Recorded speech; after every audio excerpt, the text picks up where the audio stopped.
ঘূর্ণাবর্ত ও মৌসুমি অক্ষরেখার জোড়াফলায় আজ দিনভর চলবে বৃষ্টি।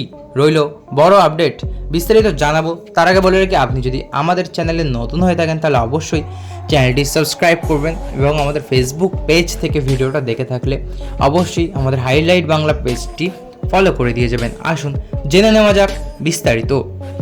গাঙ্গেয় পশ্চিমবঙ্গের ঘূর্ণাবর্ত সরে ঝাড়খণ্ডের দিকে এগোচ্ছে। মৌসুমি অক্ষরেখা সক্রিয়, বাংলার উপর দিয়ে বিস্তৃত। বাঁকুড়া থেকে কলকাতার উপর দিয়ে বঙ্গোপসাগর পর্যন্ত বিস্তৃত। ঘূর্ণাবর্ত ও মৌসুমি অক্ষরেখার জোড়াফলায় আজ অর্থাৎ শুক্রবার দিনভর মেঘলা আকাশ এবং বৃষ্টির পূর্বাভাস রয়েছে।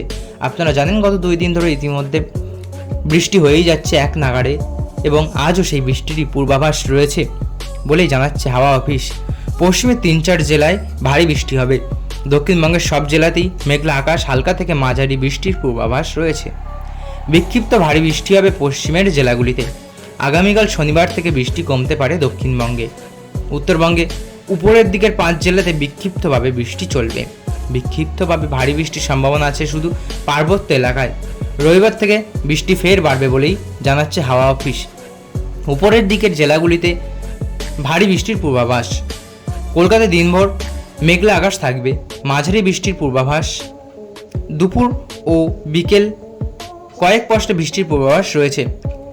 কলকাতায় বজ্রবিদ্যুৎ সহ হালকা থেকে মাঝারি বৃষ্টি চলবে। বৃষ্টি হওয়ায় দিন ও রাতের তাপমাত্রা স্বাভাবিকের নিচে থাকবে বলেই জানা যাচ্ছে। আজ শুক্রবার কলকাতার সর্বনিম্ন তাপমাত্রা ছিল 26.2 ডিগ্রি সেলসিয়াস, যা স্বাভাবিক তাপমাত্রা থেকে 0.4 ডিগ্রি সেলসিয়াস কম।